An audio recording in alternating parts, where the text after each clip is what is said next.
Y saludos mi gente, ya estamos aquí en otro episodio de Hablando de Liderazgo con Albert y hoy tengo el honor y el privilegio de tener conmigo al pastor Jonathan Ortiz. Así que le damos un fuerte aplauso y le damos la más cordial bienvenida.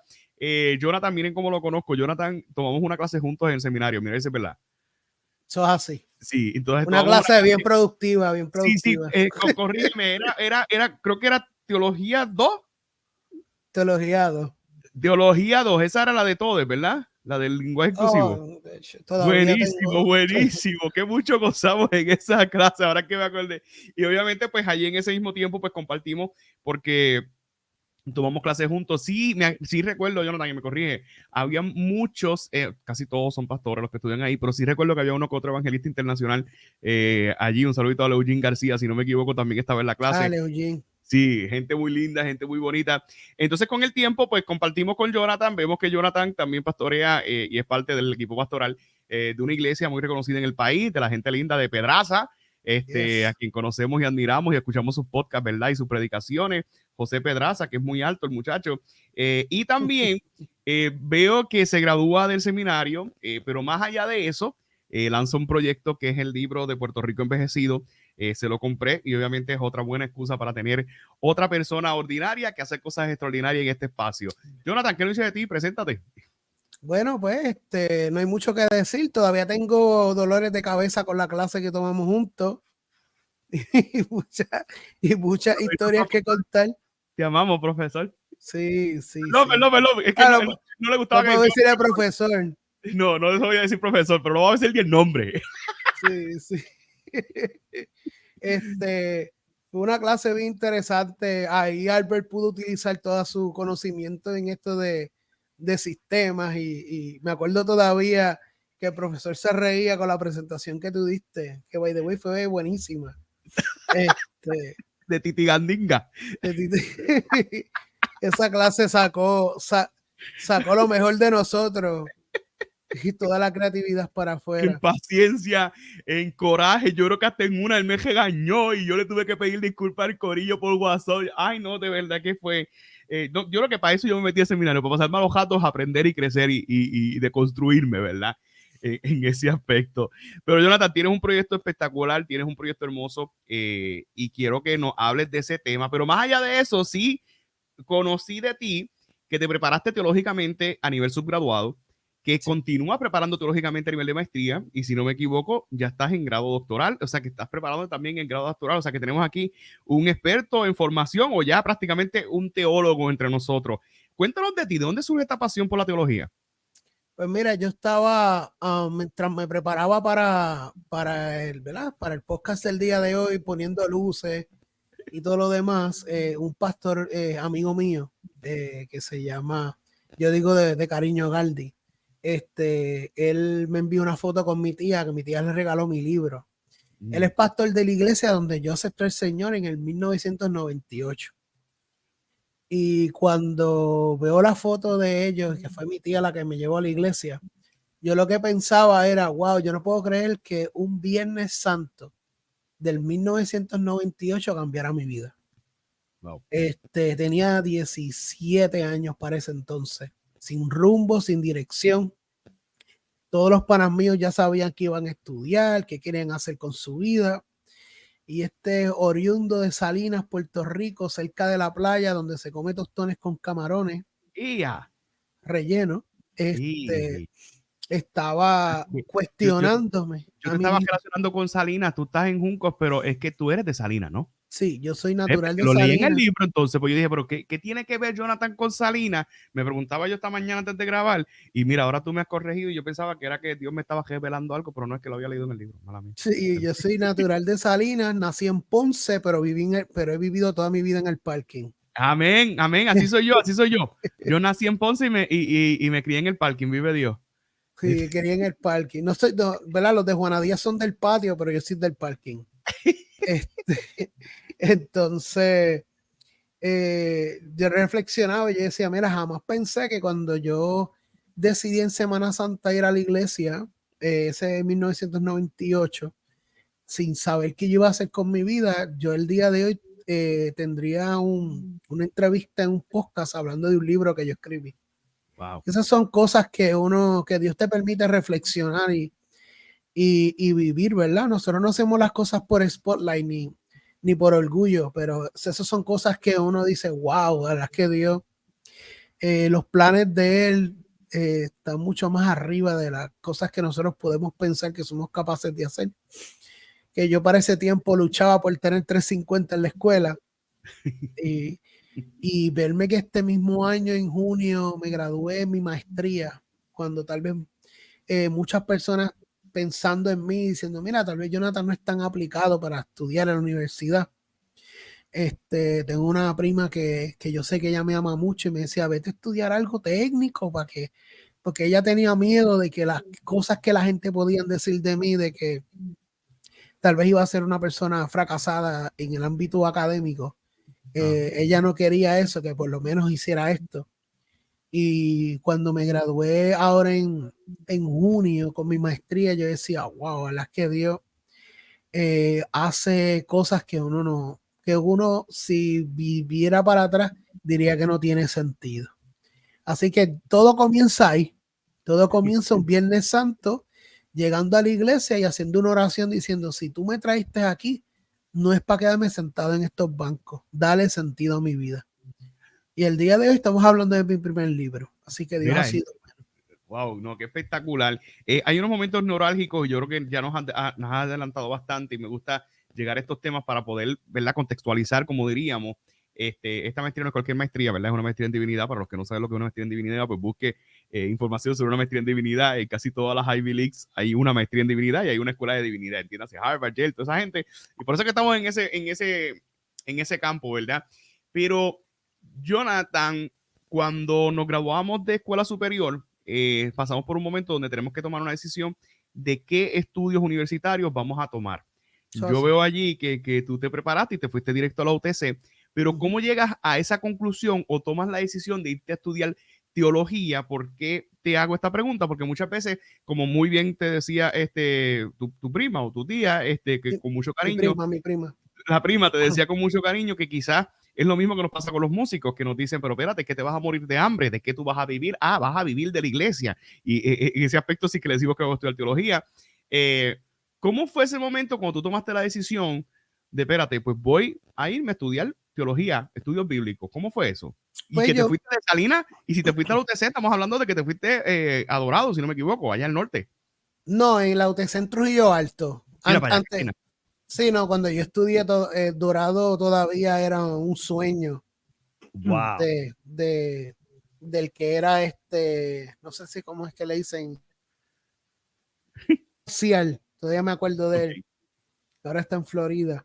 Pues mira, a mí me pasó como todo estudiante universitario, que comienza estudiando algo, después se mueve para otro lado, y después se mueve para otro lado y termina donde realmente... Ok.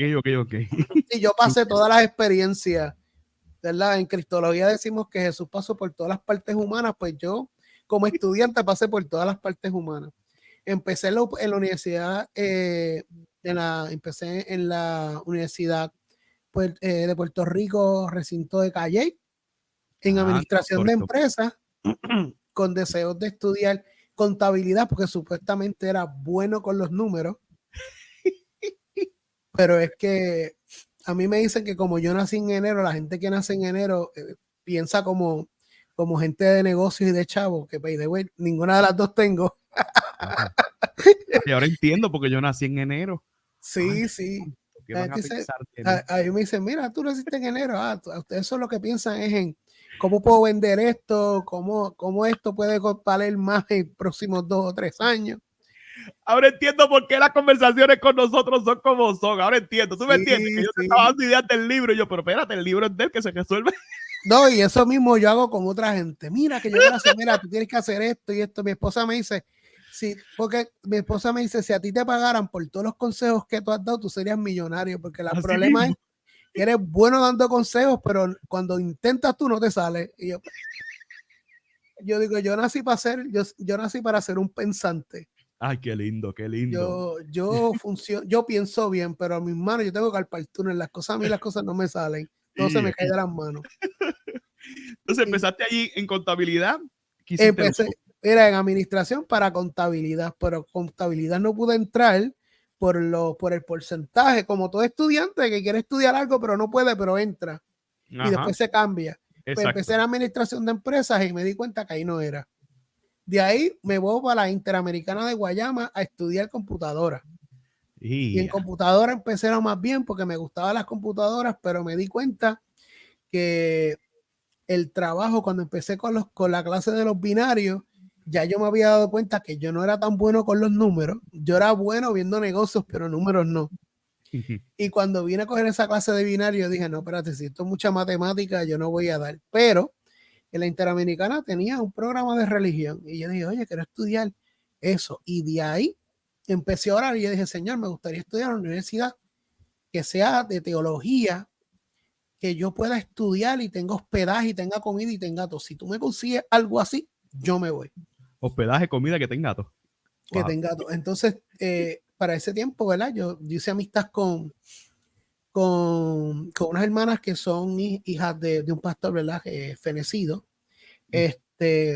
Y me dijeron, pero yo no tampoco no te voy a estudiar a la universidad de nosotros, que es la universidad, para ese tiempo era el Colegio Bíblico Pentecostal. Que eso es de los Mission Board.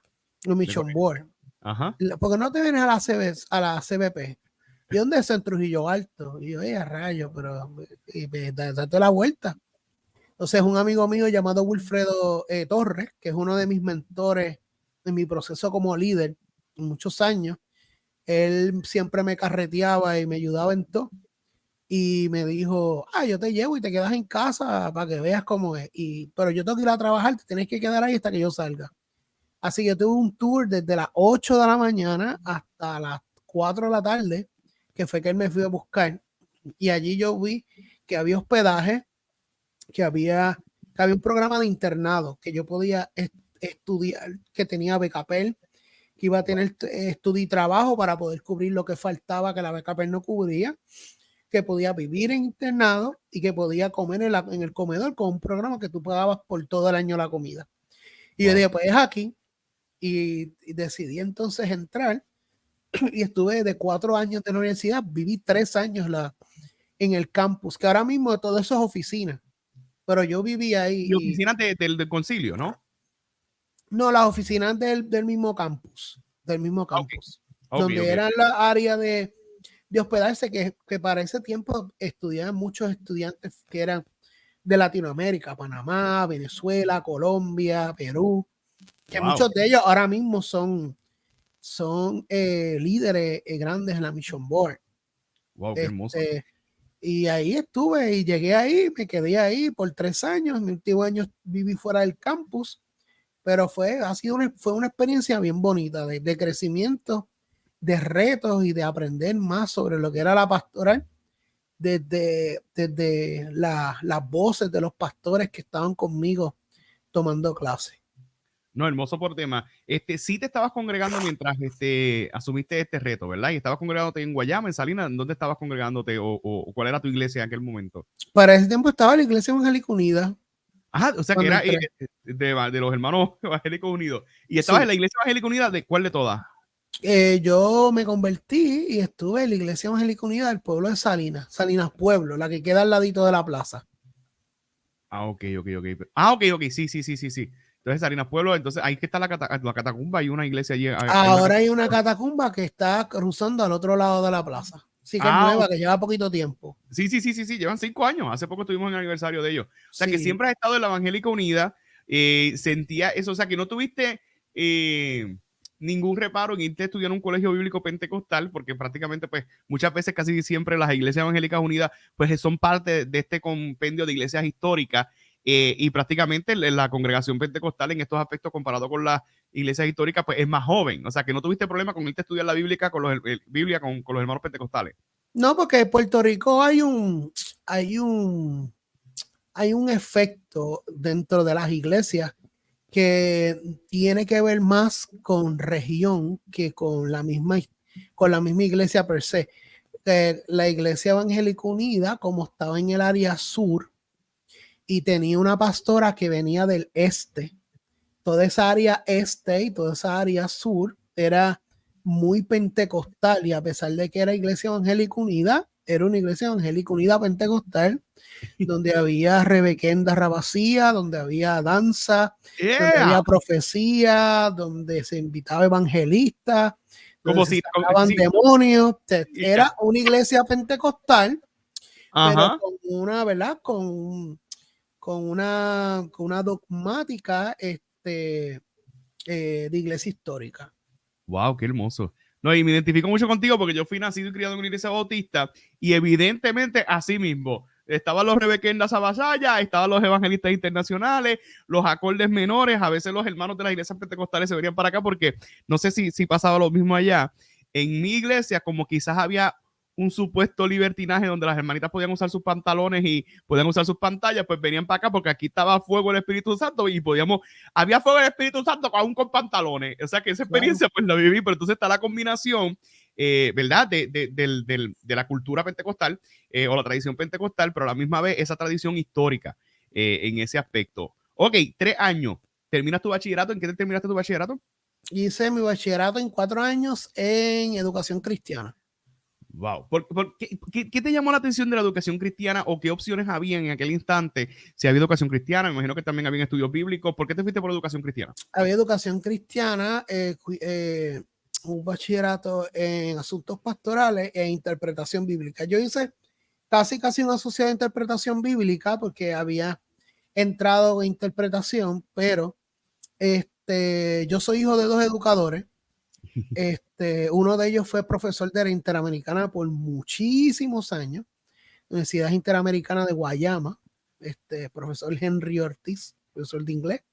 Mi mamá trabajó por 30 años como maestra en el Departamento de Educación. Wow. También egresada en su maestría interamericana también. Dios Digo mío, mucha interamericana porque tú sabes. interamericana. Sí, sí. Entonces yo ahora mismo estoy haciendo el doctorado de la Interamericana porque Demasiado interamericana. hay un pana mío me escribió por mensaje en Facebook y me dijo, siervo, pero vete a estudiar el doctorado de la Interamericana. Y yo le dije, no, déjame tranquilo. Y par de meses después le dije, Albert, estoy en la Inter estudiando el doctorado. Y ya está en el podcast, ya está en el podcast. Y ya estamos en el podcast. ¿Viste? Hay que hacer, es que yo soy de la Inter y tú qué esperas. ¿Y tú qué esperas? Venga, ves ahorita la gente linda la Inter. Así que nada, pues vengo de una casa de educadores, so que yo desde chiquito yo iba y visitaba a mami, me quedaba viéndola dando clases, cuando salía de la escuela, llegaba a la escuela y papi estaba dando clases, so que yo prácticamente, en vez de ser criado debajo de los bancos de la iglesia, yo fui criado debajo de los bancos de la escuela. Wow. Y todas esas experiencias yo las traje, entonces yo cuando me convierto al Señor, como al año empiezo a daba clasecitas en los campamentos de verano, estaba bien envuelto en todo lo que tiene que ver con predicar, con educar. So que la educación siempre ha sido parte de mi ADN. Y cuando estoy en la universidad, en la UTC, pues me pasó lo mismo. Entré en una cosa y terminé en educación cristiana. Y en verdad es que fueron 4 años que Dios bendijo mucho mi vida. Wow, ¿cómo definirías en Ajoya Bichuela la educación cristiana? Porque a veces pensamos, educación cristiana es que voy a dar clases de Cristo, pero sí, educación cristiana, y me corrige, envuelve un currículo de lo que trabajamos prácticamente en nuestras iglesias con lo que decimos las escuelas dominicales, con estos currículos de lo que vamos a enseñar a nuestras iglesias, a nuestras congregaciones, en los diferentes estudios bíblicos, específicamente los estudios dominicales, etcétera, etcétera. De eso es lo que estamos hablando cuando hablamos de educación cristiana. Educación cristiana, una de las cosas que a nosotros nos enseñan de 101 educación cristiana es que la educación cristiana es la columna vertebral de una iglesia. Wow. Sin educación cristiana, sin el conocimiento teológico, bíblico, formal, nunca hay una praxis correcta. La forma en que nosotros podemos tener una vida cristiana práctica o pragmática o praxis es teniendo conocimiento de qué es la cristiandad, qué es el pensamiento del reino de Dios, cómo lo hacemos real dentro de nuestra experiencia de seres humanos, con tratar a la gente, con convivir con las enseñanzas del reino de Dios. So que la educación cristiana va más allá de ser un maestro de educación cristiana, un pastor también. Por ejemplo, una de las cosas que yo cuando trabajaba y daba talleres de educación cristiana era que tú tenías que observar a tus estudiantes. Si un estudiante siempre te llegaba temprano y de momento te llega tarde, ahí hay un problema. Si tú tienes un estudiante que siempre te llega al salón y tú ves que se está poniendo los mismos tenis y la misma ropa constantemente, pues ahí tú sabes que tal vez hay un problema económico y tú te has dado cuenta. Si tú ves que tú tienes en la escuela bíblica, me corrige. En una escuela bíblica, todas esas cosas tú las puedes ver. Exacto. Si en escuela bíblica tú ves que tú tienes un niño tímido y que tiene problemas con poder interactuar con la gente, tú tienes la oportunidad dentro de tu salón de clases poder hacer actividades educativas que puedas ayudar a desarrollar relaciones sociales de forma saludable y ayudar a estudiantes a eso. En una escuela bíblica tú puedes determinar y puedes ver a gente que son buenos lectores, que les gusta la Biblia y que pueden ser personas que tú luego puedes utilizarlos como un maestro asistente y lo puedes desarrollar. Y al camino de los años, cuando ya tú tengas canas en la cabeza, tú te das cuenta que tú formaste a una nueva generación de predicadores, pastores, educadores. O sea, dentro del aula de la escuela dominical hay una experiencia de iglesia también, un trabajo pastoral. Lo que pasa es que pues la gente piensa que la escuela dominical es simplemente dar clases y darle juguito a los nenes, pero va mucho más allá.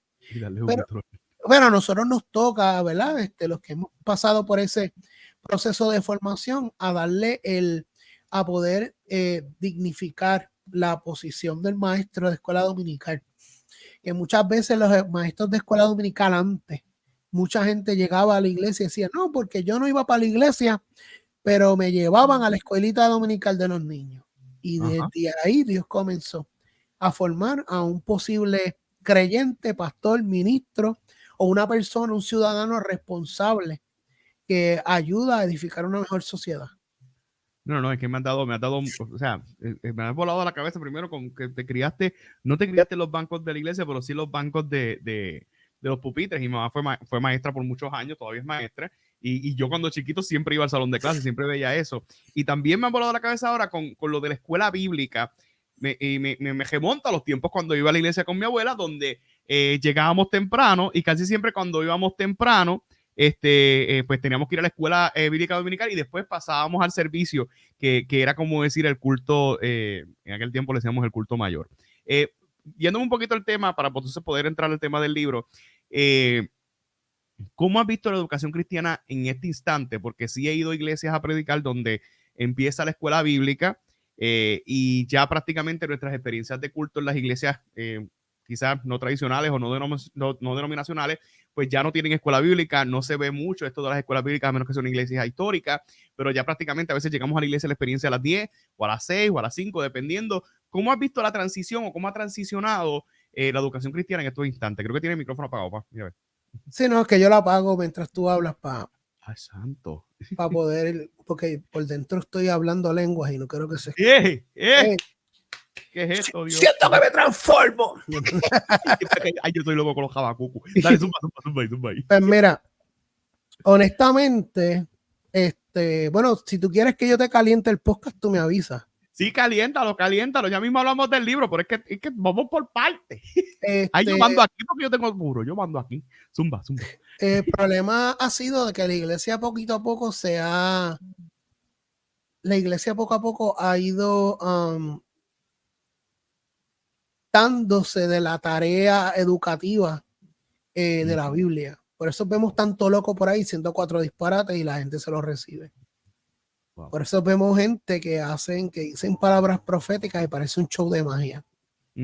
Como diría, aunque yo no simpatizo en muchas cosas que dice, pero ¿cómo es Michael? Algo se llama él, que él es ilusionista. Ajá. Comenta acerca de eso. O sea, y es por falta de conocimiento. La escuela dominical era sumamente importante. Yo me acuerdo cuando tenía. Yo me acuerdo que yo una vez viajé para Estados Unidos representando la Iglesia Evangélica Unida junto con con otra persona que me ayudó a formarme como líder, que se llama Félix Tito Ortiz. Viajé con él y me recuerdo que la gente se quedaba anonadada con la mucha Biblia que nosotros no sabíamos. O sea, por ejemplo, había un servicio que decía, mira, tenemos que hablar acerca del amor.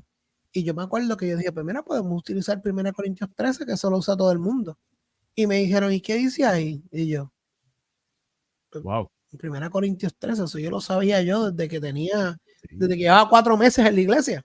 Sí. So que allá, para cuando yo fui para allá, le pedían cosas a la gente y la gente no sabía nada de Biblia.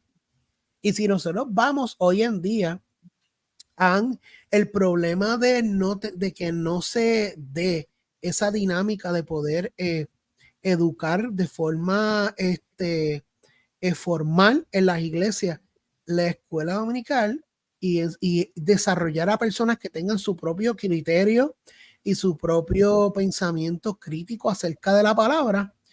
Vemos que estamos dentro de un tiempo posmoderno donde desarrollamos figuras individuales que tienen un poder y una autoridad de conocimiento, ¿verdad? Eso sí, para la gente que trabaja lo que es lo que es la pensamiento colonial, es un coloniaje del pensamiento. Ajá. Y tiene un coloniaje del poder, se trepa en el altar, dice 4 cosas y la gente se la acepta como una verdad absoluta. Wow. Y el problema es que la gente la acepta como una verdad absoluta porque no conocen la palabra. Y lamentablemente, hoy en día que estamos en un tiempo que es postmoderno, que los pensamientos, que las ideas, que todo lo abstracto es algo nuevo y normativo, cuando se le plantea a alguien una pregunta teológica, no la saben contestar y están perdidos, y por eso hay tanta gente que el ateísmo ha ido subiendo. Y la gente dice, no, el ateísmo ha ido subiendo porque la gente ha dejado de creer. No, es que la gente no tiene respuestas teológicas, lo que tienen son respuestas de autobúsqueda, de consejería, de positivismo, y todo eso ha ido entrando dentro de nuestro enfoque o nuestros lentes humanísticos. Y la iglesia ha perdido el norte en lo que es la educación. Busca una iglesia. Mira, por ejemplo, nosotros en nuestra iglesia, el pastor empezó el año, comenzó trabajando, siempre se trabaja acerca de la fe, comenzando en el año. Y los primeros 2 a 3 meses, él lo que habló fue de teología sistemática. Todo lo que tenía que ver con dogmática, él lo trabajó por 3 meses. Y ahí, después de las predicaciones, me decía, tú no sabes toda la gente que a mí me escribía, pastor, necesito una reunión. Y es porque la gente no sabe. Entonces, en nuestra iglesia nosotros somos bien serios con la teología, somos bien serios con la Biblia. Somos una iglesia bien dada. Si alguien va a predicar en la iglesia, un invitado tiene que irse bien amarrado porque están acostumbrados a textos, trabajar los textos exegéticamente, teológicamente, sistemáticamente, y eso ha hecho que nuestra iglesia sea una iglesia pensante. Escuchan algo y no lo aceptan rápido, y tú los ves que ellos escriben todo y después hacen su propio research.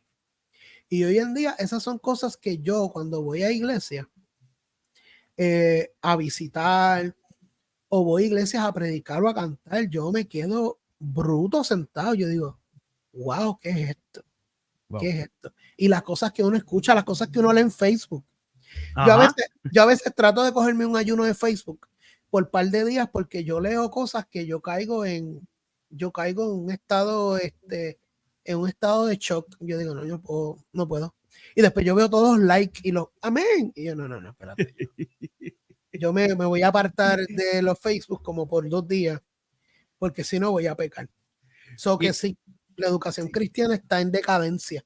Y la educación, es que realmente la educación, yo voy a la universidad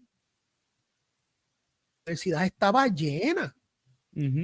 Mira, yo me voy a estacionar al parking de la Inter y yo me estaciono lo más al 2º piso.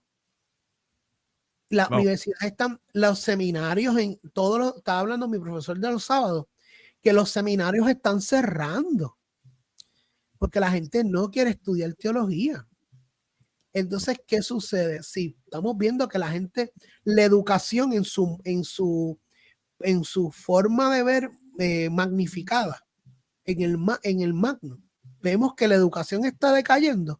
Eso lo vemos en las iglesias también, porque estamos dentro de este mismo mundo. Literal, exacto. Que es un reflejo de lo que se ve afuera. Claro. Ajá. No, interesante por demás. So, está en decadencia. ¿Qué se pudiera hacer? Y ya vamos a profundizar un poquito en el tema, para evitar que la educación cristiana continúe en decadencia, o cuál es el reto que deberíamos establecer.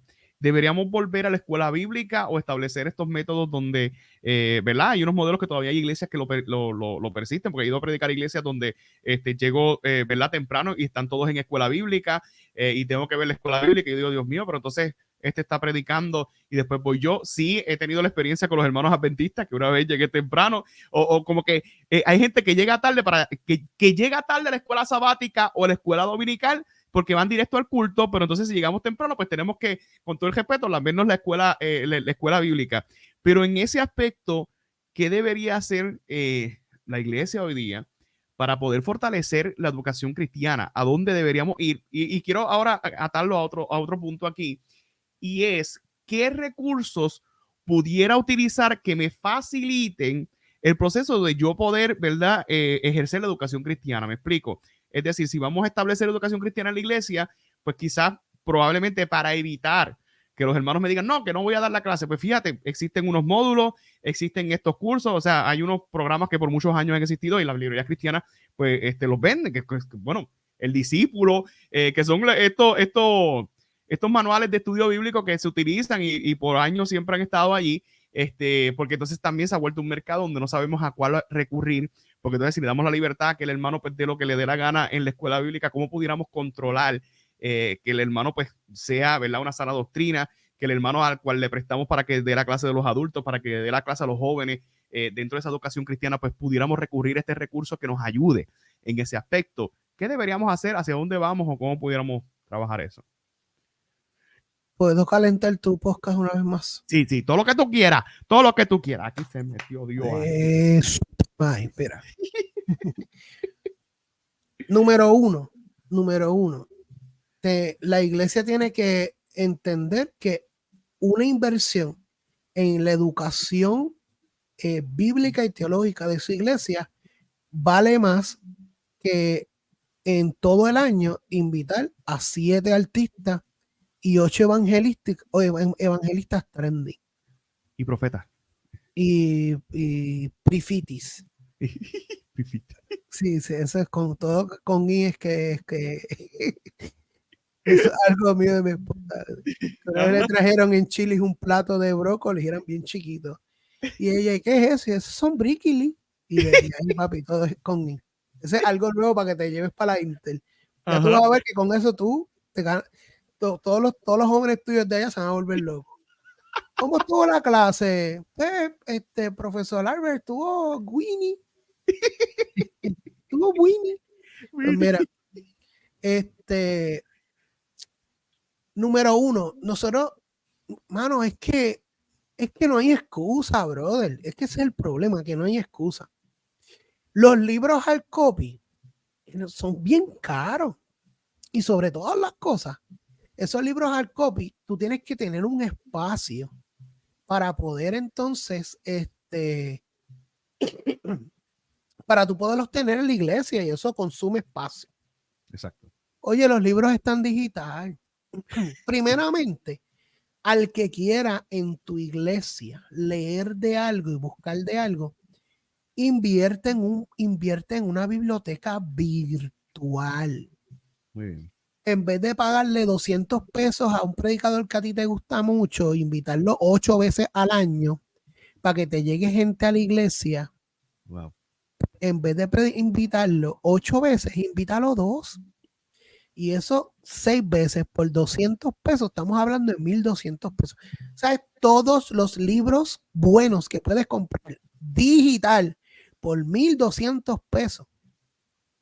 Vamos. Primeramente, desarrolla. Tú quieres desarrollar predicadores, tú necesitas que esos predicadores tengan diccionarios, tengan comentarios bíblicos, tengan libros introductorios del Antiguo Testamento. Tú quieres desarrollar maestros para estrategias nuevas de educación. Hay libros que tú puedes conseguir de eso. Primeramente, antes de que tú desarrolles cualquier cosa, tú necesitas hacer un banco de libros. Haz una biblioteca virtual. Oye, si un pastor habla con la iglesia y la iglesia le aprueba 5,000 pesos para una biblioteca virtual, mira, si yo fuera pastor de una iglesia general, yo pastor general como mi pastor, y a mí la iglesia dice, pastor, le vamos a dar 5,000 pesos para hacer, ay, bendito. Tú sabes, los comentarios, yo quiero el comentario, yo quiero el set de los comentarios de N.T. Wright del Nuevo Testamento, los quiero todos. Quiero, me vuelvo loco.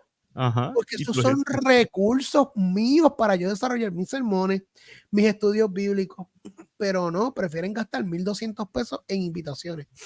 No, para Semana Santa vamos a traer a René. Oye, no está mal que lo lleve.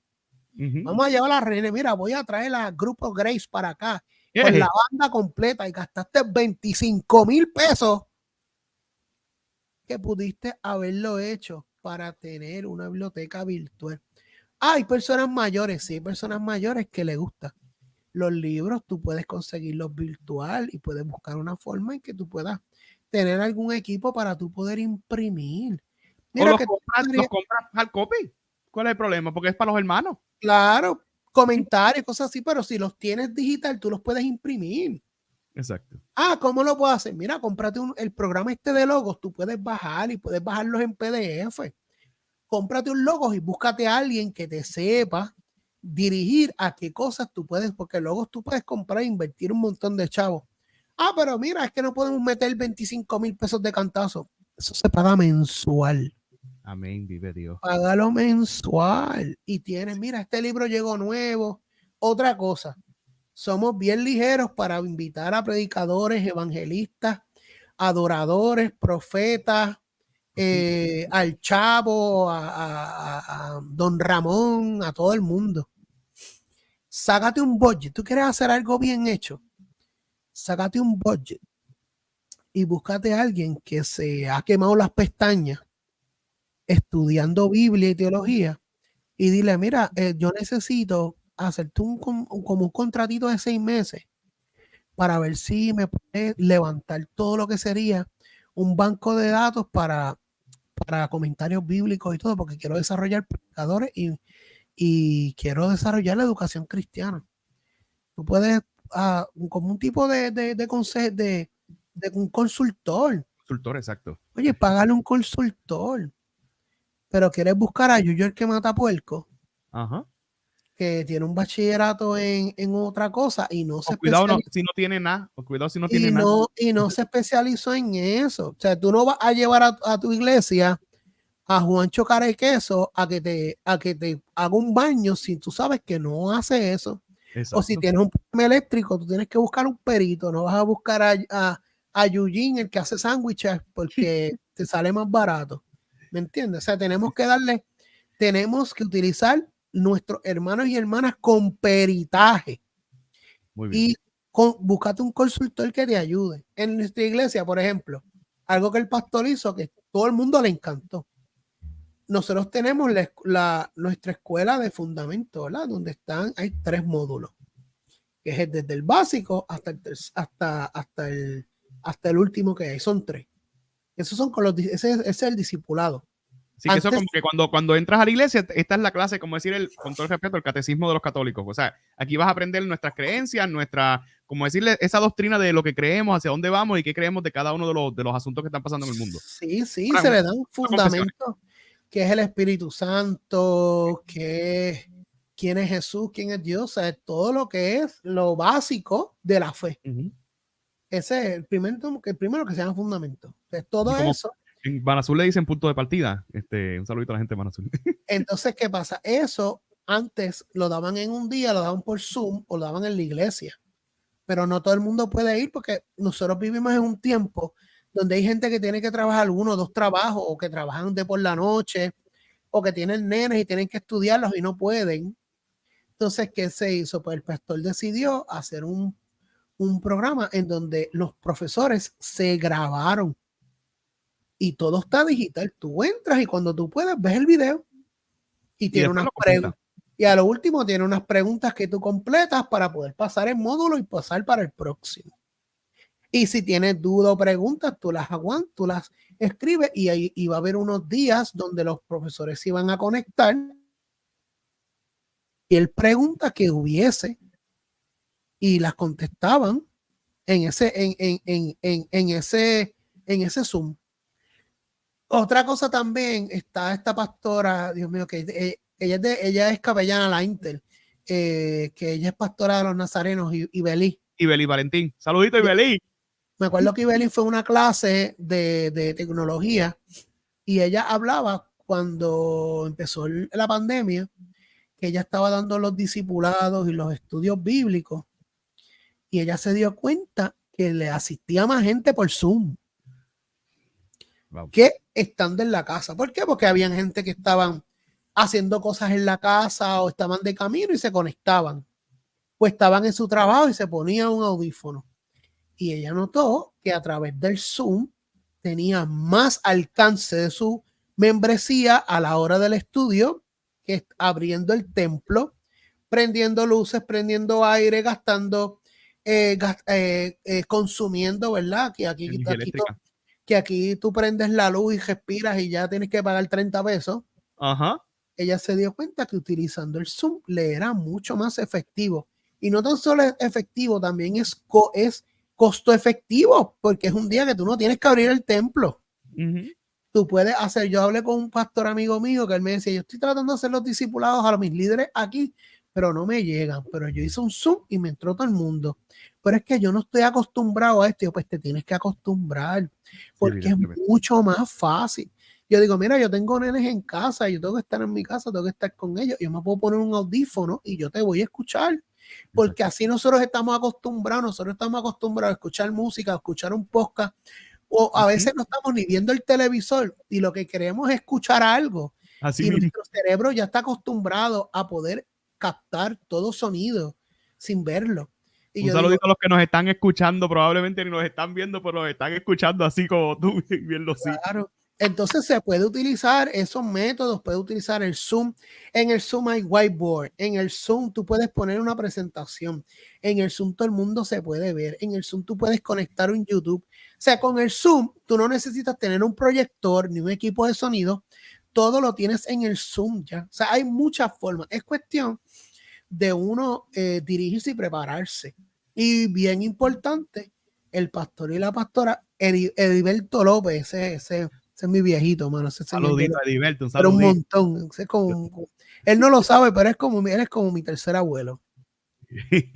Ediberto, sí, Ediberto yo lo vi como una frase, que estoy en la casa en una frase. Ediberto López dice algo en la clase y lo dice repetidamente.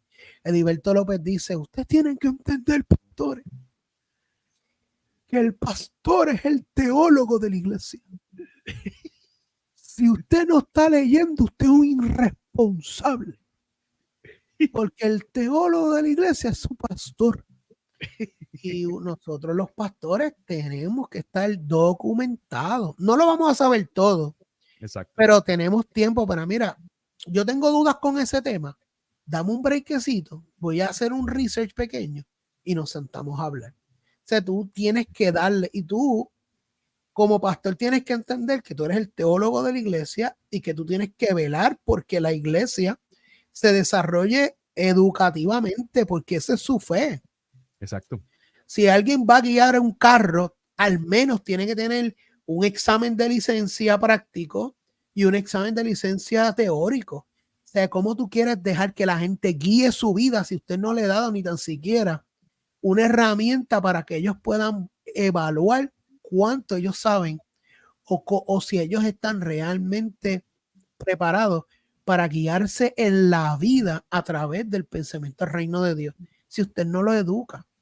No, evidentemente, no. Esto está espectacular y quiero, ¿verdad? ya que estás hablando de tu iglesia, toca hablar de la mía también, porque un ejemplo de eso, ¿verdad? Y un saludito a mi pastor Samuel Caldeña. Las reuniones a veces donde hablamos de liderazgo, ¿sabes a qué hora se nos dan? A las 9, a las 10, que todos podemos, por Zoom. O sea, las reuniones que yo he tenido con mi pastor casi siempre son a las 9, a las 10 de la noche, obviamente ahorrando el tiempo, y muchas de estas reuniones porque todos podemos esa hora, luego que terminamos las agendas, luego que yo termino las clases de seminario, pues ahí nos unimos todos y establecemos el plan, o si acaso un domingo después de culto que establecemos. Y sí estoy muy de acuerdo contigo y concurro, porque verdad, honramos a los hermanos que tienen estos ministerios que son itinerantes, que se mueven por diferentes iglesias, pero qué lindo es saber cuando tú tienes una iglesia que está preparada dentro de la educación cristiana, dentro de una teología, porque esa iglesia que está preparada teológicamente y me corrige o me secunda o whatever, pues es la que vas a mantener. Porque entonces así no tienes gente igual que el evangelista que es itinerante, que viene y va, que viene y va, que viene y va, que viene y va, y probablemente no tengas una mega iglesia, pero tienes una iglesia de 100 miembros o de 50 miembros, pero esos 50 miembros después de 5 años siguen ahí. Entonces siguen sostenidos porque en cierta medida fuiste un proveedor de una educación teológica, de una educación que va a la fe, de una educación intelectual y a pasar, o sea, yo soy de los que creo que Dios honra más la lealtad que la misma unción. A veces buscamos más la unción y no buscamos la fidelidad o la lealtad. Y cuando usted es leal es porque usted ha pasado malos ratos y ha pasado por diferentes situaciones y eso es lo que provoca la unción y ya es otro tema. Tú me cogías por ahí, pastor, pero tengo que hablar de podcast. Vive Dios. Ay, qué lindo está esto. Samaya Soja. No, y no está mal, porque mira, yo soy predicador, yo soy Y pastor. yo también. Yo soy No se sientan mal los hermanos itinerantes porque a veces, bueno, yo te he visto a ti que pones agenda abierta. Y yo, cuidado con la agenda abierta. Entonces, yo ahora mismo trabajo, no yo soy ministro full time, o sea, yo no estoy trabajando, yo estoy siendo estudiante full time y ministro full time. Y hay deudas que pagar. Y si usted me invita a predicar y todo, usted quiero que entienda que usted me invita a predicar no para comprarme unos Gucci, es para pagar el carro, para pagar la luz.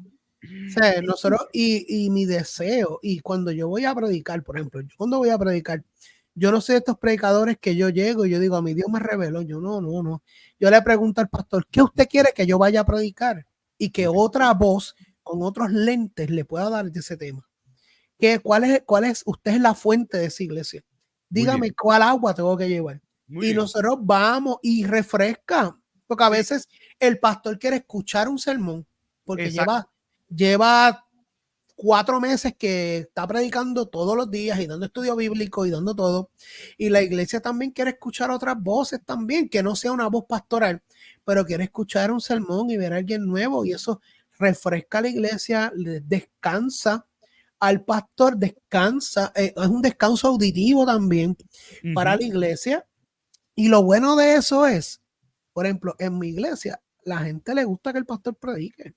Y si va un predicador y no va picando, el pastor después dice, mire, ¿cómo considero? Hecho, estuvo bueno, pero es que en verdad no. Este texto bíblico como que tenía tantas cosas para sacarle y ya la gente está acostumbrado a eso. Y eso es rico que pase en las iglesias. Yo a veces iba a predicar a los sitios y llevaba un buen sermón. Y lo que la gente más le gustó fue cuando yo comencé a alzar la voz cejando el sermón. Hacho, esta parte que tú dijiste. Y hacho, y como Dios se movió en este. Y yo digo, amén, yo no quiero que usted simplemente vea que Dios se movió porque yo hice su Cuba Masai. Yo lo que quiero es que usted haya comprendido qué es lo que Dios nos está hablando en el texto. Y eso enriquece el pensamiento, enriquece la fe y enriquece el corazón de la gente.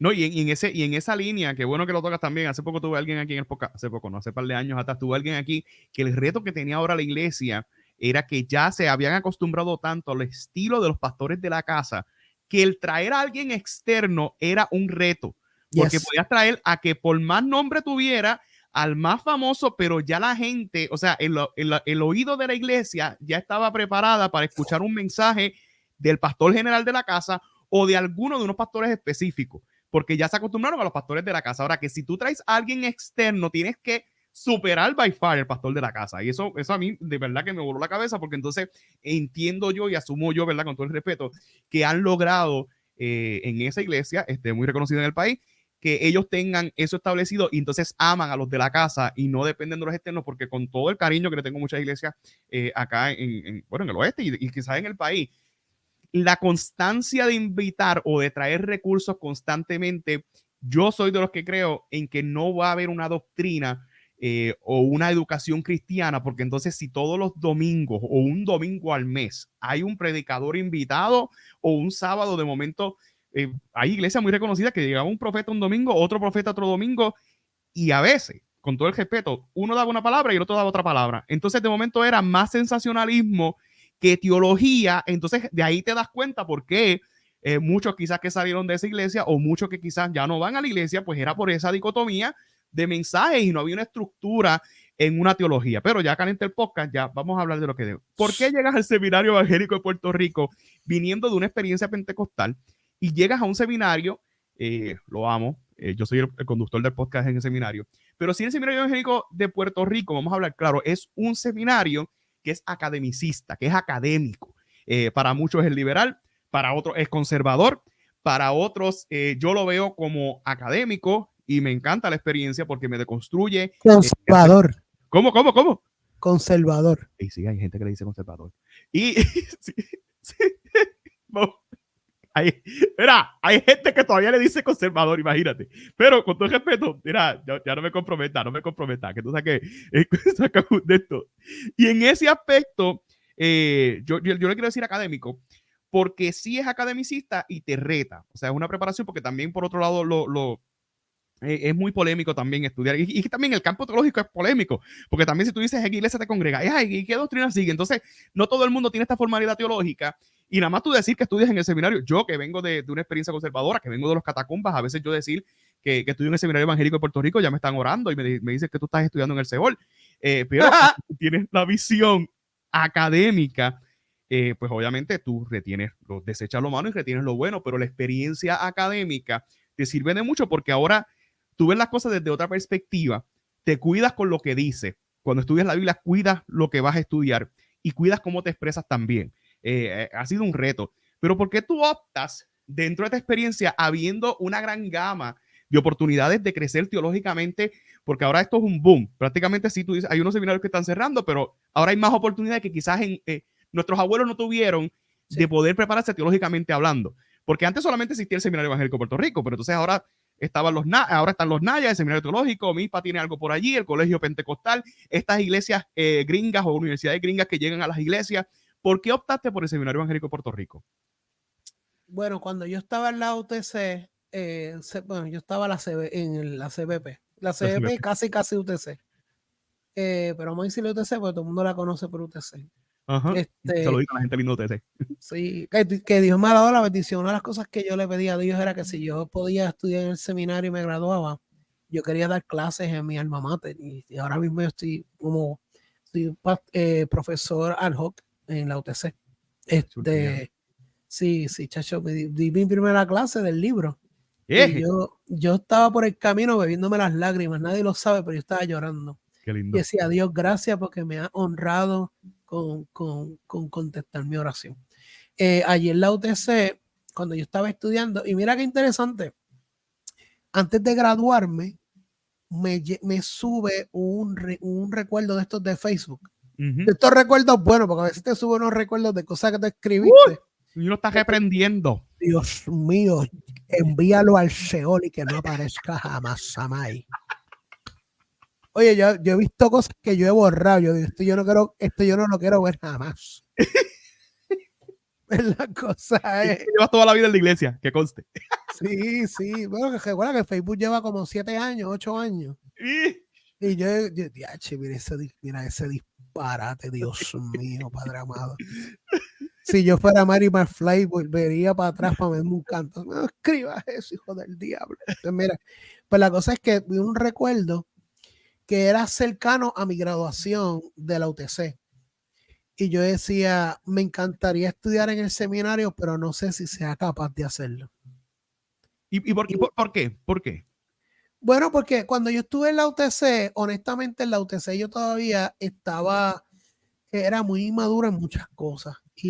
No, pero el capaz es por quizás tu posibilidad o por los principios que nos dicen de que no te metas ahí. No, capaz cognitivamente hacerlo. Ok, porque era un reto académico. Okay. Sí, me sentía que no tenía materia gris para poderlo hacer. Y entonces, ¿Y de dónde surge esa perspectiva? ¿Quién te metió miedo o quién? No, es que lo que pasa es, como te dije, yo vengo de unas construcciones mentales donde yo sentía que yo no era sumamente capaz en todo lo que tenía que ver con lo académico, que yo me gradué del bachillerato y que eso era un súper logro. Pero mi promedio en el bachillerato no responde al conocimiento que yo adquirí. ¿Por qué? Porque a mí se me hacía más fácil hablar que escribir para ese entonces. Entonces yo hacía todo el research, pero no escribía. Sí, no escribía. Entonces yo tuve un profesor una vez que me regañó y me dijo, tú sacaste C en mi clase cuando yo acabo de hablar contigo y tú me acabas de contestar mis 2 exámenes que tú no me quisiste entregar.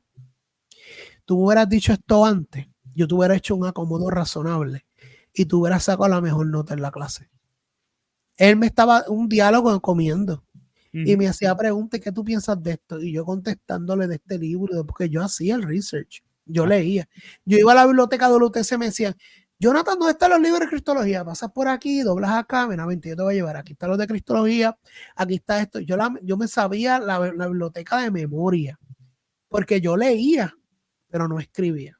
Era vago, honestamente era muy vago.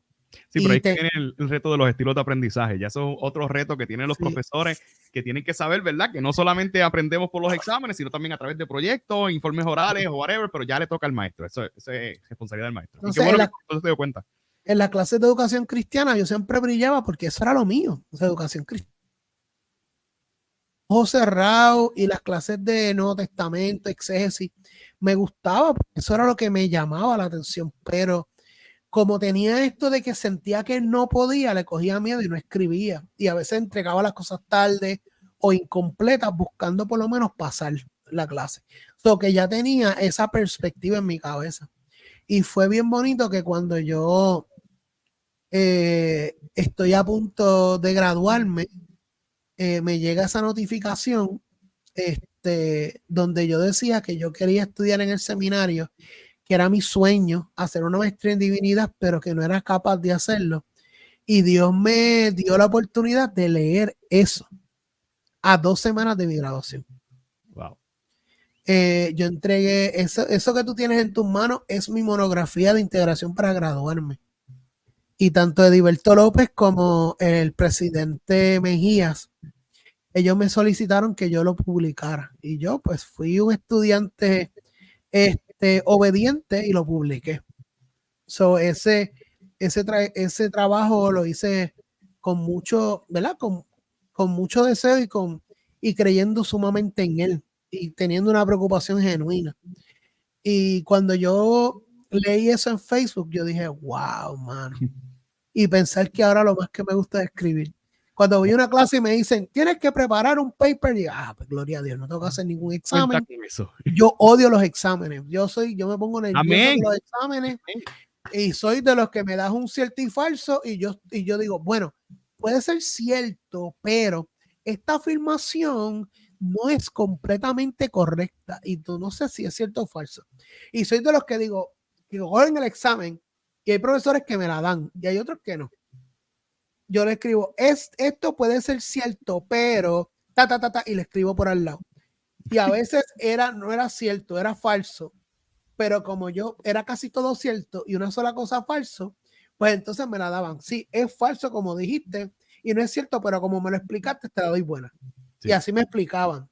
So que yo siempre he sido malo con los exámenes.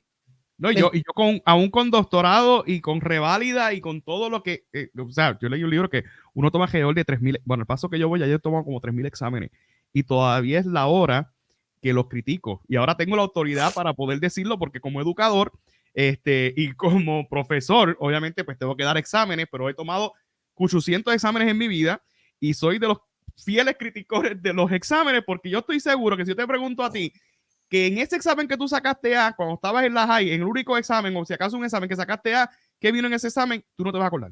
Pero si te puedo preguntar de un informe oral a ti mismo, ¿de qué tú hablaste de un informe oral? ¿En cuarto año tú te vas a acordar de él? Claro. Entonces, nada, pero eso es otro tema. Y yo no, dale, vamos. Y nada, llegué al seminario por eso. Llegué al seminario, fue mi deseo.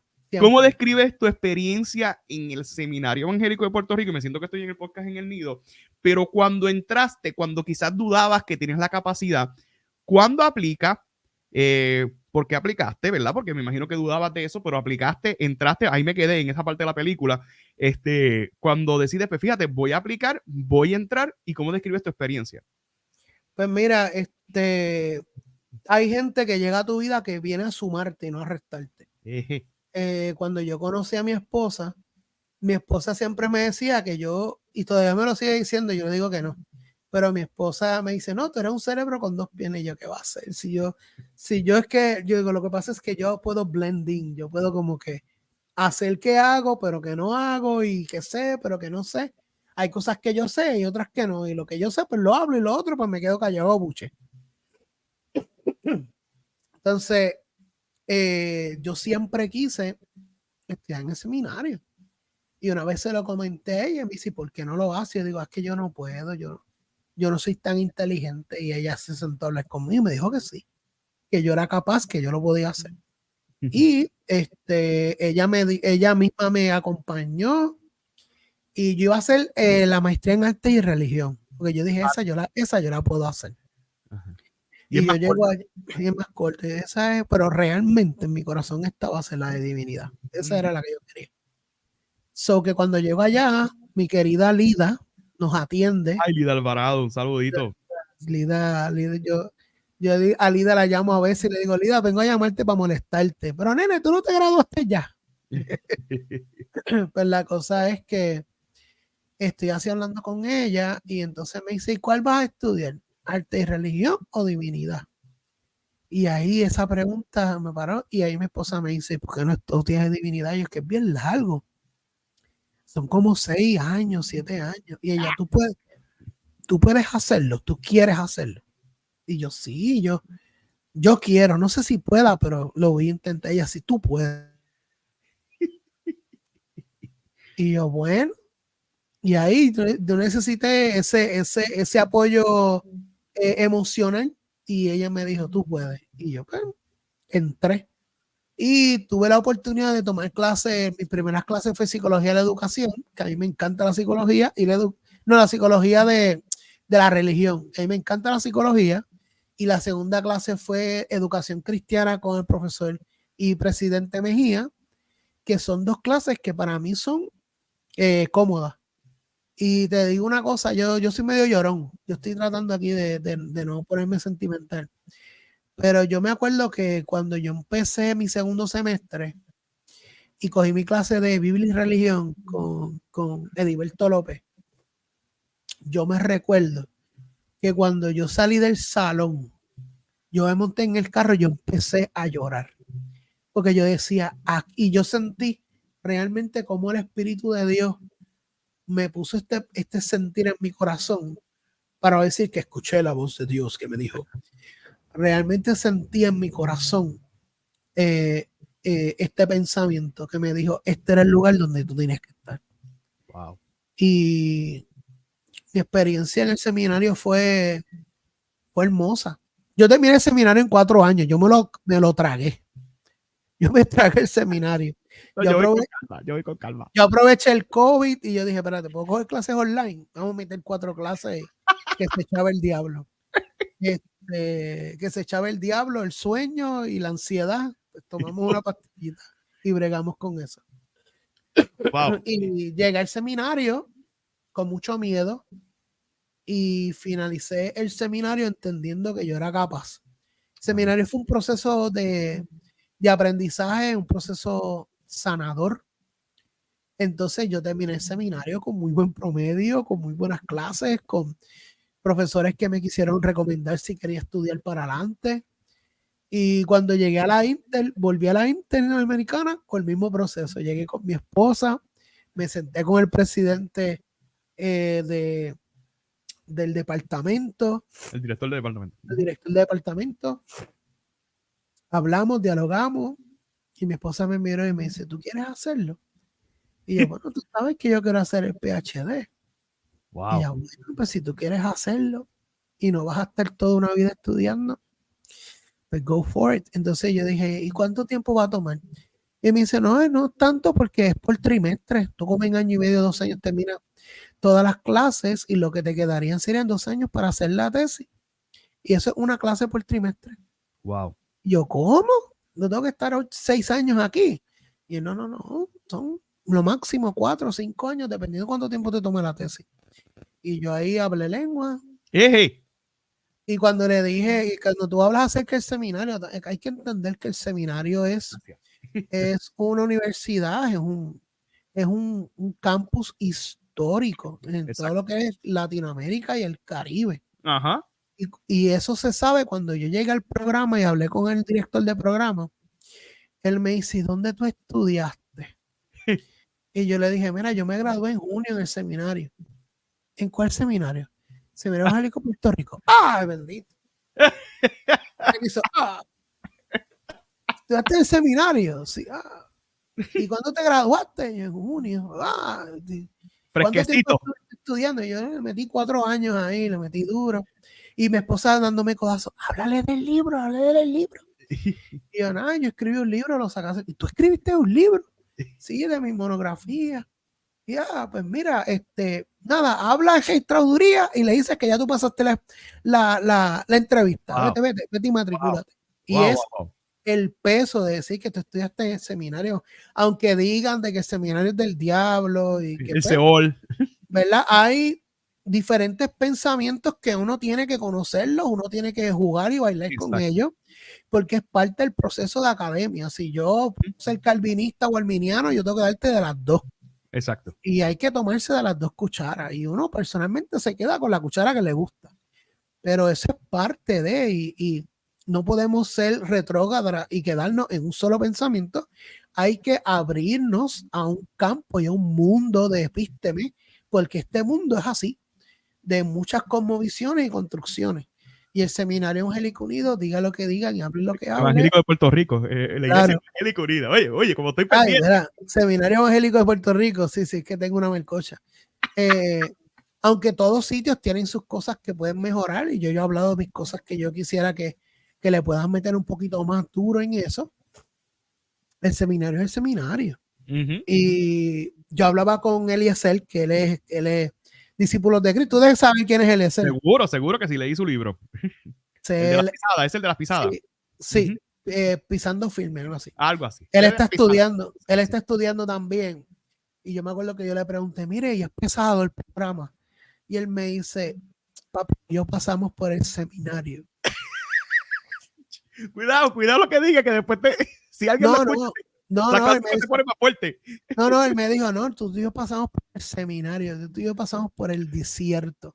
Él dice, el seminario nos prepara para esto, créeme, nos prepara para esto. Y honestamente estoy tomando mis clases y veo lo que hay que entregar y yo digo, ok, estamos acostumbrados a este peso de trabajo. So que el seminario es un lugar de desarrollo. Mis pensamientos teológicos, mi pensamiento, mis criterios, mi pensamiento crítico, cómo leo la Biblia, cómo hago teología, cómo veo el mundo, cómo interpreto el mundo, cómo vivo el mundo, cómo vivo como ser humano, no es igual a 4 años atrás. Y eso, no se lo puedo negar a nadie. Lindo por demás. Puerto Rico Envejecido, que es tu libro.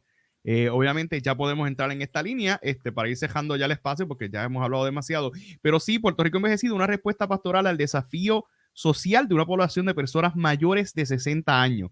¿Dónde surge esto mientras estás estudiando en el seminario? ¿Por qué el tema? ¿Por qué el tema? ¿O por qué el tema? Entonces por ahí mismo lo aborda. ¿Qué podemos encontrar en el libro? Tiene que ver mucho con mis experiencias personales. Cuando me gradué en bachillerato, fui capellán ¿verdad? De un programa, de un hospicio en particular. No lo voy a dar promoción. Entonces, yo tuve que bregar con personas envejecientes. Casi el 85% de la población que yo visitaba estaban dentro de esa edad. Luego paso a trabajar en un plan médico, un plan médico Advantage, que seguía trabajando con esa población. Y luego comienzo más adelante, luego trabajo por 4 años en un plan médico ya remoto para el estado de Florida y era trabajando con esa población.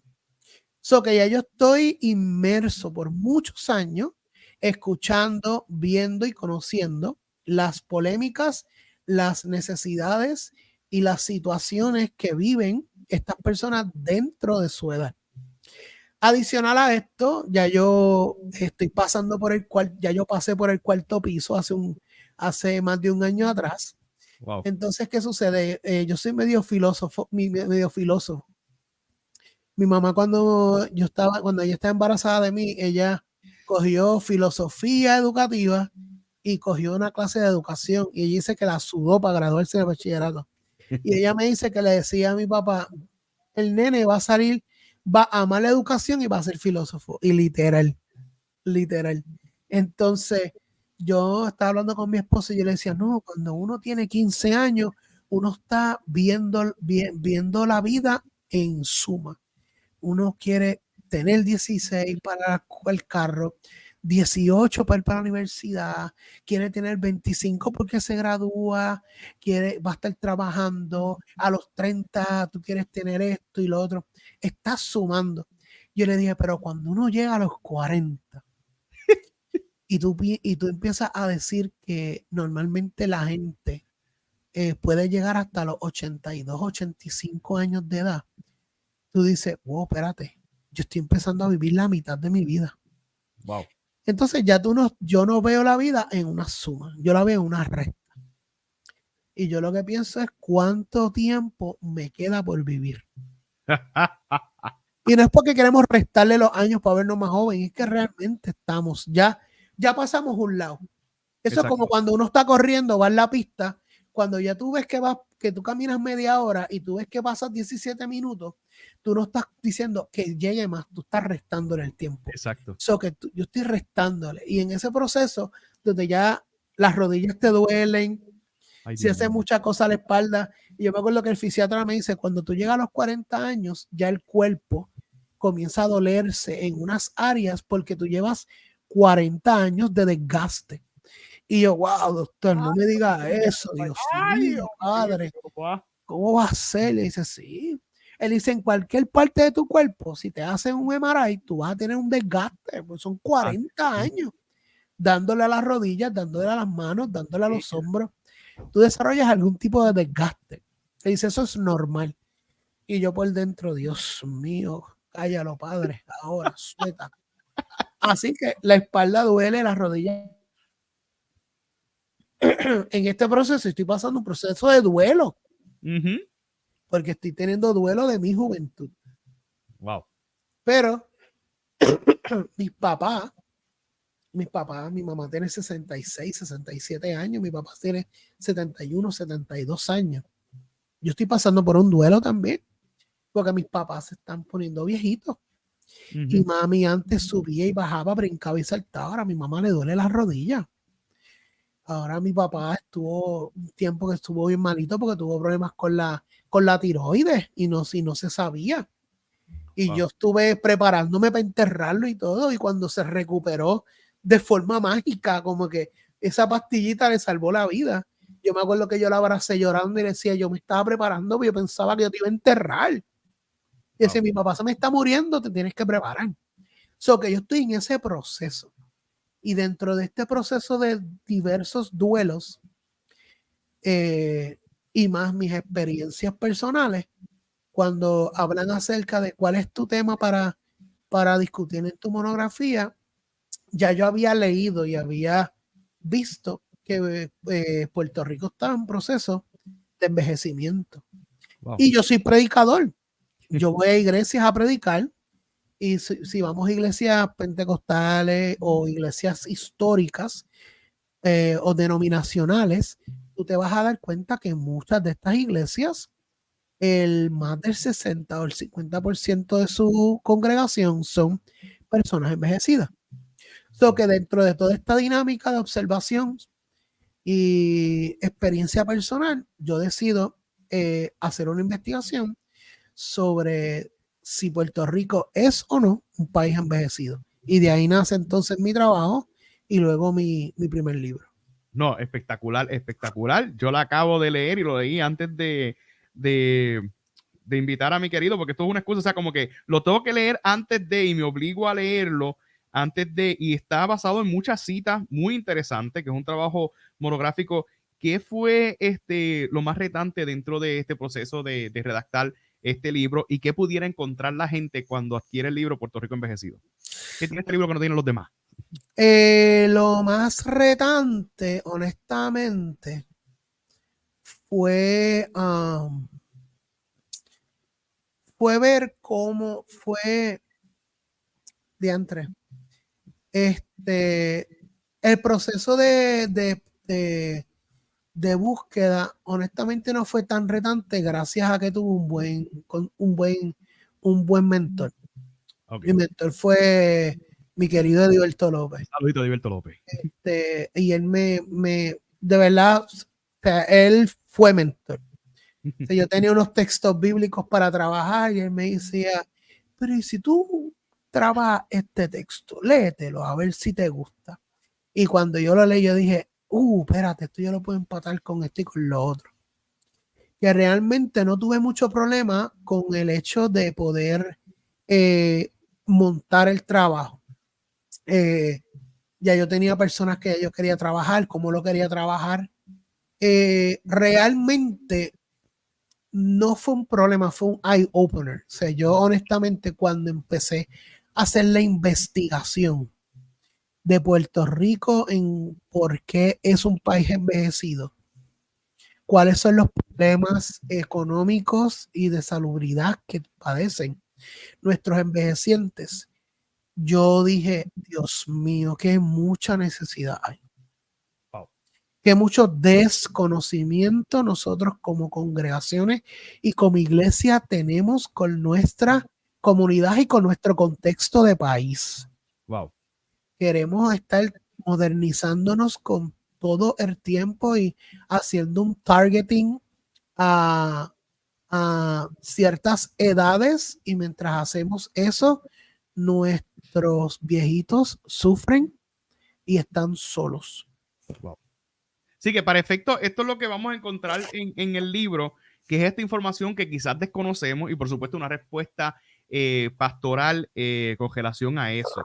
Para ir concluyendo, hay unas preguntas que yo siempre le hago al corillo antes de irnos, y ya mismo vamos a hablar de dónde pudiéramos conseguir el libro, pero necesito que antes de irnos me contestes cuál es tu libro favorito, además de Puerto Rico Envejecido. ¿O qué libro me recomiendas? Mano. Mira, a ver. Wow.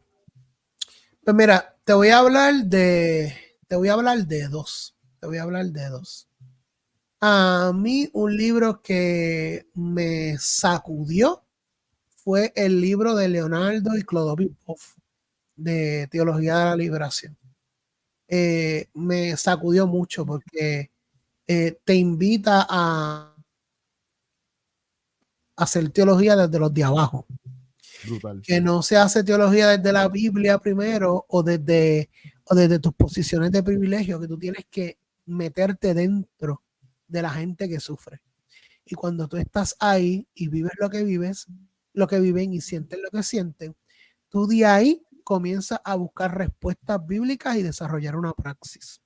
Y Puerto Rico, aunque somos un territorio americano, nosotros somos un país latinoamericano con efectos coloniales. Ajá. Esas teologías, a pesar de que hay algunas teologías, teología de la liberación que yo pues no puedo apoyar completamente, pero sí nos da un matiz de cómo hacer una buena praxis y cómo hacer una buena teología pragmática en nuestras iglesias. Y otro libro que a mí me encantó muchísimo, si tú te conectas con lo que es teología latinoamericana, voy a hablar de un boricua. Hay un libro bien bueno de Jules Martínez. Seguro que sí. Está, se llama, pues, lo tengo en la lista para el podcast, pero Sergio tiene la agenda más cargada. Nunca tiene tiempo para el podcast. No, él es muy bueno. Él escribió un libro, se me escapa el nombre. Algo invisible. Ajá. Sí. Estoy al día. Todos los libros que han mencionado los conozco, menos el de teología y de Leonardo, yo creo que lo leí en algún momento dado, pero por lo menos el de Eliezer y el de Jules estaba al día. En teología contemporánea y boricua. Esa, está algo visible, se llama, no recuerdo bien, de Jules Así que Martín. es inspirado en su tesis doctoral. Sí, él trabaja todo lo que es la teología latinoamericana y lo lindo es que él la rescata desde la dogmática. Hermoso. Usualmente la teología latinoamericana apunta fuera de la dogmática, muchos de ellos, ¿verdad? Y se mantienen en todos estos aspectos historiográficos y habla mucho de Jesús histórico y se alejan del Cristo de la fe, pero él utiliza toda la teología latinoamericana y la rescata desde la dogmática. Y está súper bueno, es puertorriqueño, siempre estamos leyendo gente de afuera, es puertorriqueño, es buenísimo, buenísimo. Y otro libro también que yo podría hablar que es muy bueno es el de teología de, ay Dios mío, Rivera Pagán. Ajá. Que por lo menos a mí me encanta mucho porque él hace todo un recuento histórico de Puerto Rico, pero me gustan los últimos capítulos, él maneja los problemas teológicos de Puerto Rico. Y yo muchas veces utilicé ese libro como referente para desarrollar lentes teológicos en Puerto Rico. Y eso es un libro también de un puertorriqueño que es muy bueno también. Mira, películas, ¿tú ves películas o eso es el diablo? Bendito. ¿Qué películas recomiendas o series? A mí me gusta utilizar películas y series y música como introducción a mis sermones. ¿Cómo? Ahí ya. Sí. Bueno, tú escuchaste el podcast. Ajá. Y yo hablé acerca de la película, de la película del avión que se estrella. Sí, exacto, del avión que se estrella, Alive. Y como lo conecté al final, ¿verdad? A mí me gusta hacer eso. Poderoso. ¿Y series? ¿Ves alguna serie?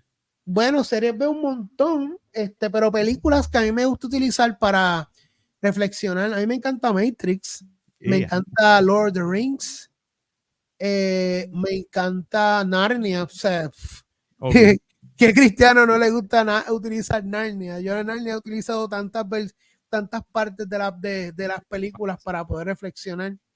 Y series, wow. Hay mucho en todas las series de detectives. Todo lo que sea detective, porque yo he visto tantas series y tantas películas, entonces yo las veía con mi papá, y mi papá tiene 2 maestrías. Tiene maestría de enseñar inglés, gramática y literatura. Y yo me sentaba a ver películas con papi y papi dice, tú ves que eso aparte, eso es un foreshadowing. Eso está diciendo de aquí de acá. Y papi es que ve una película y ya en media hora sabe quién es el bueno, quién es el malo, cómo muere, quién vive, quién no, todo. O sea, papi es así porque eso es lo que estudió. Entonces eso me lo pegó a mí. Entonces, si yo no veo una película que a mí no me coja de tonto, a mí no me gusta. Porque ya yo estoy viendo la película y yo paro la película y mi esposa me dice, no me digas, ya lo sacaste. Sí, mira, va a pasar esto y va a pasar lo otro. Y ya me la disfruto, pero no. Pero serie, un montón, serie de detectives. Y predicadores, ya que eres tan celoso, chabón, con la teología, ¿quiénes son esos predicadores tops? Mira, si pudiera ser boricua, mejor. Si te voy a dar uno que no es boricua, pero es mi predicador favorito. Zumba. Se llama Charlie Dates. Ok. Te invito a que lo busques. Sí. Charlie Dates, él era bautista. ¿Él escribió un libro? Yo creo que ha escrito un montón. Él tiene un doctorado, yo creo. Pero predicando es una bestia. Te invito a que busques Charlie Dates y que busques el sermón que él dio en la conferencia de Martin Luther King hace como 3 años atrás. Dura como media hora. Es un sermón profético. Es buenísimo, buenísimo. Boricua. Mano, vamos a empezar desde mis raíces pentecostales. ¿A quién no le gusta predicando a Robertito Lugo? No, pero espérate, ya van 5. O sea, yo he tenido casi todos los que he tenido aquí que le pregunto su predicador favorito, concurren conmigo y yo voy a tener que traer a Robertito acá. Y Robertito siempre me da like en los Instagram. Robertito se crió prácticamente, no se crió, sino que venía de pequeño aquí a casa. Porque sabes que yo soy aquí de San Germán, somos del oeste. So, sí, concurro contigo. Y mucha gente me ha secundado lo mismo, que de verdad que uno de los mejores predicadores que tenemos en esta tierra, Robertito Lugo. Dios lo bendiga donde quiera que esté. Robertito Lugo, no es porque mi pastor predica súper bien, Pastor Pedraza. Hay uno que conozco que es de aquí de Cagua. Es bien probable que mucha gente no lo conozca, pero es un caballo predicando. Él se llama José Coto. Sí, lo conozco. Me Pastor suena José Coto de la Iglesia Comunión de Cagua. Ah, ok. Sí, José Coto es un... Mira, Jonathan, para ir cerrando. Eugene, muy bueno también. Eugene García, podcast. ¿Escuchas algún podcast? Honestamente, mano, yo soy de los... Tal vez si son en YouTube y a lo mejor tienen podcast, pero no escucho mucho podcast. Lo que me gusta escuchar son predicaciones. Escucho porque tengo un pana que también predica muy bien, se llama Efraín. ¿Efraín qué? Efraín, ay Dios mío, siempre me olvidé el nombre, el apellido. Yo lo tengo, Efraín, teólogo. Buenísimo, si lo invitan, muchachos, para coger cualquier tema de teología, te va a volver loco con él. Mira, en lo que vas buscando el nombre que tengo que sacar, pues ya vamos a 1 hora y media. Esto es un podcast histórico. Efraín Cruz, Ocasio. Me suena mucho ese Efraín Cruz. Efraín, él es de por allá de Manatí. Él fue MEI por muchos años. Ahora entiendo. Mira, Jonathan, si la gente le gustaría contactarse contigo, le gustaría invitarte a tu iglesia, le gustaría conseguir el libro, ¿dónde te pudieran contactar? ¿Dónde pudieran saber de ti? Lo puede conseguir en mis redes. Pueden poner Jonathan H. Ortiz en Instagram. Al igual también en Facebook nos pueden buscar así, Jonathan H. Ortiz. También pueden contactarme por teléfono, por texto, WhatsApp al 787-381-3822. Les invito, ¿verdad?, que puedan adquirir el libro, no porque lo escribí ni porque se los quiero vender, pero si usted tiene una iglesia que usted tiene mucha gente mayor, yo les invito a que ustedes puedan comprar el libro y se puedan orientarse de cómo está Puerto Rico y cuál es el norte de la población de Puerto Rico los próximos 15 a 20 años. Wow. Porque van a tener que acoplarse a esa realidad. Wow, espectacular. Jonathan, te auguramos mucho éxito en lo que estás haciendo. Sabemos que eres una persona ordinaria, como muchos lo ven por ahí, que está haciendo cosas extraordinarias. Sabemos que Dios te va a seguir sorprendiendo en el doctorado. Sabemos que eres un líder con un ejemplo a seguir extraordinario. Gracias a todos los que estuvieron con nosotros hasta ahora, que estuvieron 1 hora y media, y esto ha sido una bendición, porque es que de verdad que es un manjar lo que hemos tenido aquí. Si no fuera por otros asuntos, yo me quedaría hablando 2 horas feliz aquí con Jonathan. Así que muchas gracias y bendiciones a todos los que estuvieron con nosotros. Gracias, Albert, por tenerme. Y si alguien se desconecta antes de esto, está en pecado. Amén.